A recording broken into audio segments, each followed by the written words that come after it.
İrik Abdurahmanov sözlerine Alfred Yakşınbetov köyü. Yaşlıktan çığa almayayım.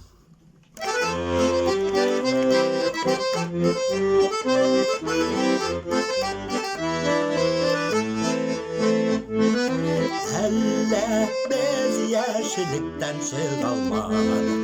Helle yaşlık bizden uzmadı. Bıl sandı başlar sayırı janda.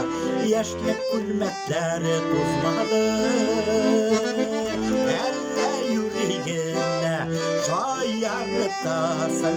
Helle çınlap gülesin minem. Kumel uncidi de elle haman çıga almayın yaşlıkın sinden. Elle yüreğine şayartasın.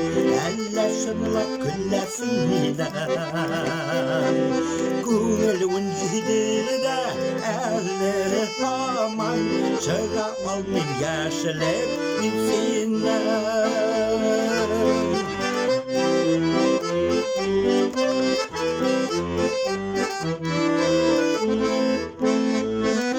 Biz atlagan ömür yollarında yazgı güller şeşe vatalar. Yaşlıktaki yarışı sandık aşılar. Sayrı sayrı kanat kanalar. Elle yüreğine şayartasın. Elle şınlap güllesin minem.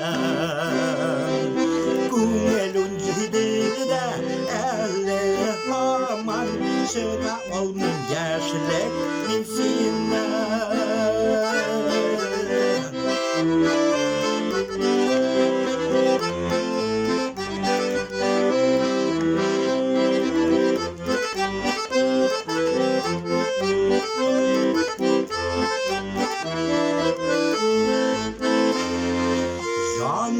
Canımızdan belli hisler jıyıp yaşlık güllerine salabız.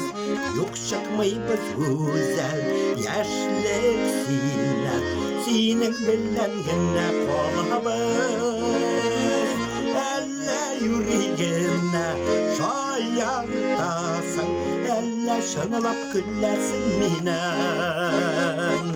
Kumel uncidi de elle haman çıga olmayın yaşlık minsinden. Kumel uncidi de elle haman çıga olmayın yaşlık minsinden. Çıga olmayın yaşlık minsinden.